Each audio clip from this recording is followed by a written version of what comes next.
So is Nigeria still a great place to do business in 2025?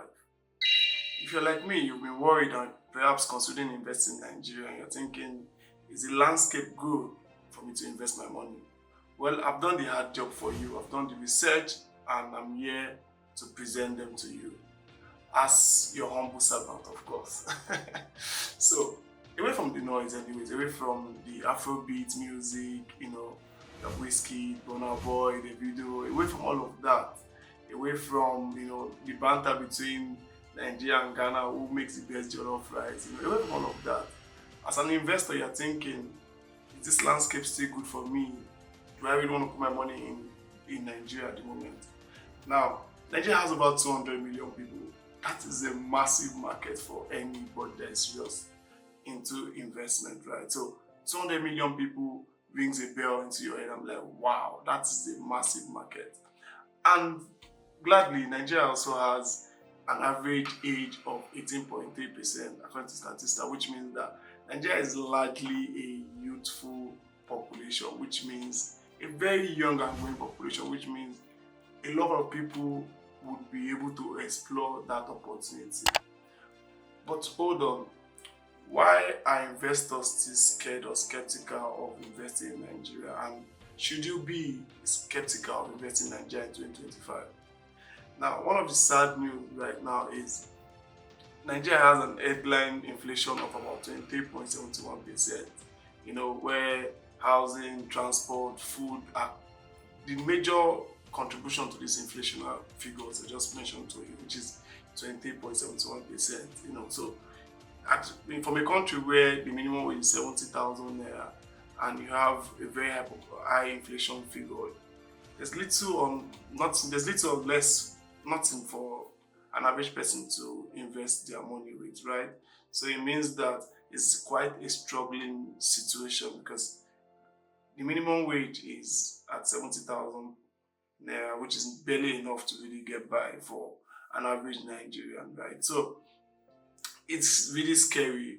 Another reason most investors are also scared of investing in Nigeria is the fact that there's reported killings, just between the first quarter of 2025, you've heard that there's an increment of about 70% in the rate of killings. You have about 2,266 reported killing cases just in the first half of 2025, which is over 70% or perhaps higher than the first quarter of 2024. That is alarming. That is scary for an investor who is thinking, oh, will my employees be safe? Are my goods safe, right? So that is a very concerning information. And yeah, gladly, Nigeria has had their GDP rebasing improved. So the debt to GDP ratio is around 39%, right? But however, our debt to service ratio is still around 77.5% now. So if you look at it, 77.5%, that's almost 80%, which means for every $100 Nigeria makes, right? Just look at it like Nigeria spends 80%, or for every $100, Nigeria spends $80, about $80 to service their debt. That is very discouraging because at the end of the day, the country has little or nothing to invest into capital projects like road, infrastructures that could help businesses. So that's a very concerning situation. Then when you look at transportation costs in Nigeria between April 2023 and April 2025, you can see it has gone above 98%. That is really, really worrisome for an investor because obviously you're going to think about the logistics of your goods if you're into production. So it's a really concerning situation. So those are the negative aspects of wanting to invest in Nigeria that you have to put into your mind right now. But so some good news, right?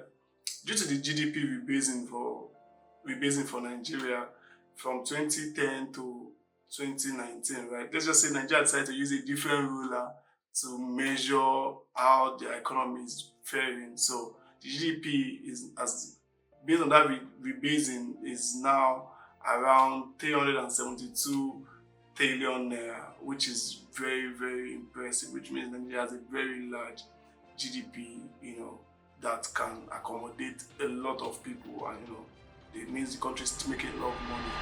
And top performing sectors in 2025 tend to be like the finance, insurance, IT, construction and real estate. So it means that these things are really coming up, and this part of Nigeria is actually making a lot of wave.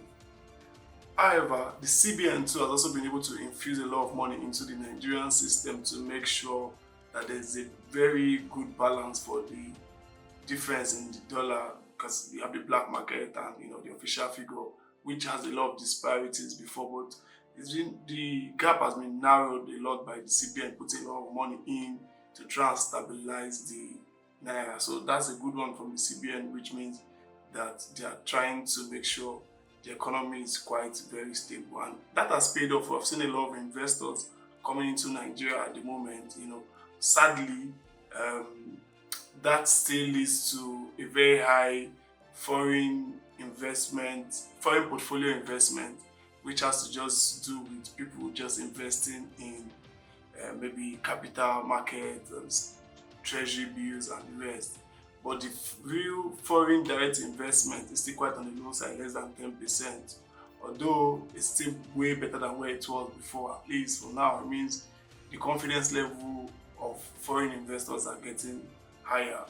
However, since that is just a foreign portfolio investment, well, we could say that's for the short-term investors trying to just get as much as they can get, like treasury bills, 1 or 2 years, But the foreign direct investment, where you have foreigners putting in large chunk of money in for a long time, is still pretty low. But it's still a good thing that Nigeria seems to be stabilizing from where they were at the moment. So it seems that we have a lot of good things still happening, coming on board in Nigeria. We've said about the population being very youthful.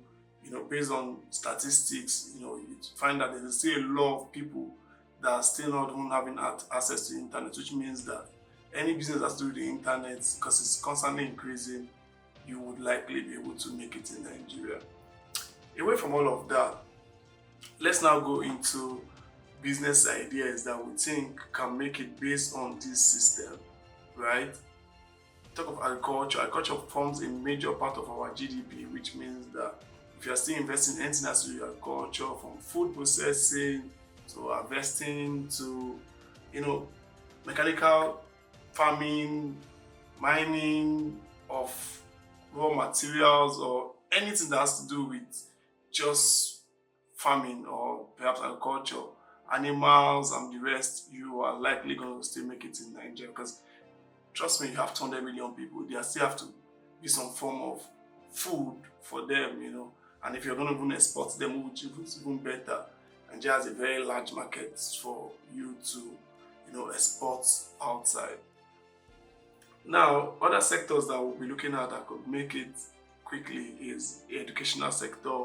Nigeria are very highly educated people, and they are ready to stick their money in no matter what for education. So any investment in terms of educational tech would highly be very welcome. If you look at investment in constructions, in terms of real estate and housing, such kind of investment will definitely get you a good deal, at the end of the day. Because why? Nigerians will definitely need where to put their head and see it, right?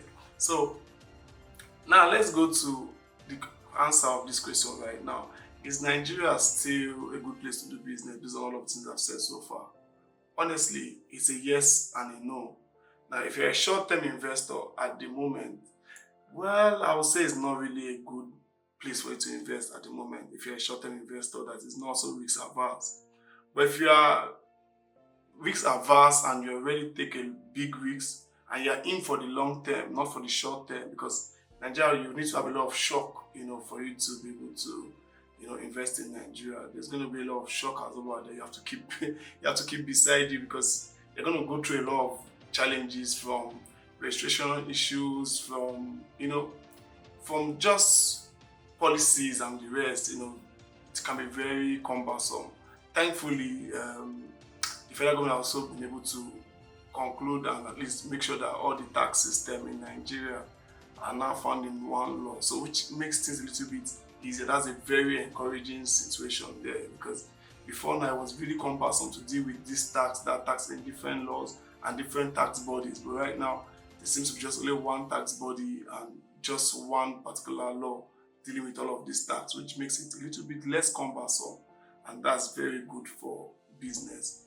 So in all of this, like I said, I'll be giving you about 25 business ideas that we feel would work based on our research, and you can have them, just listed them, you can see them right now. All of these businesses are businesses that will work in Nigeria at the moment, and this is based on our detailed research to see what the markets are saying and based on what is on ground in Nigeria. So if you plan to do a business in Nigeria, like I said, you have to have a stamina of a real serious investor that is ready for a long-term investment. And if you're a short-term investor, this Nigeria kind of system at the moment is not for you. If you're looking to make quick gains, you're looking to make money out of Nigeria quickly, no. Nigeria will only favor those that are ready to make serious investment and are willing to pay the price, and are ready to be there for long term. So if you're there for long term, you will definitely make your money from Nigeria. And especially, it has to be based on services and products that are needed in the market, based on especially on the population. So if you have a restaurant, these are things people must definitely eat. So I would say if you're into such kind of businesses, you'll likely make it. So I think this has done it, guys. If you're new to the channel, please do subscribe and send our videos to friends, share it.